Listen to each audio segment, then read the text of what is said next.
Indoor pollution అంటే ఏంటో తెలుసా? ఇండోర్ పొల్యూషన్ వల్ల అలర్జీ ఆస్తమా పేషెంట్లు ఎంత బాధపడతారో ఇంట్లో ఉన్న వాళ్ళకు తెలుసా? కొంతమంది అగరబత్తీలు పెడితే ఇంట్లో ఉండలేని పరిస్థితి, కొంతమంది సాంబ్రాణి పొగ పెడితే ఇంట్లో ఉండలేని పరిస్థితి, కొంతమంది పోపు మాడిపోయినా పోపు ఘాటుగా వేసినా ఇంట్లో ఉండలేని పరిస్థితి, కొంతమంది ఎయిర్ ప్యూరిఫైయర్స్ ఎయిర్ ఫ్రెషనర్స్ వాడితే ఇంట్లో ఉండలేని పరిస్థితి, ఘాటైన స్మెల్స్ వచ్చినప్పుడు కూడా ఇంట్లో ఉండలేని పరిస్థితి. ఏంటి ఉండలేని పరిస్థితి అంటే వాళ్ళకి అలర్జీ ఆస్తమా ఉండొచ్చు.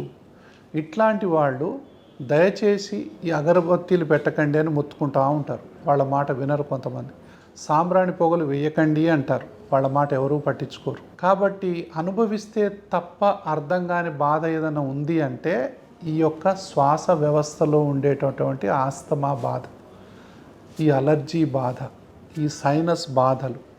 వాళ్ళకి ఏ వాసన పడదు, ఏ డస్టు పడదు, ఏ పొగ పడదు, ఏ చల్లటి వాతావరణం పడదు. ఇలాంటి వాళ్ళు ఏదైతే మీకు బ్రతిమాల చెప్తుంటారో పర్ఫ్యూమ్స్ కూడా పడవాళ్ళకి. వాళ్ళ మాట వినండి, ఆలకించండి. వాళ్ళు వద్దు అంటే వద్దనే అర్థం.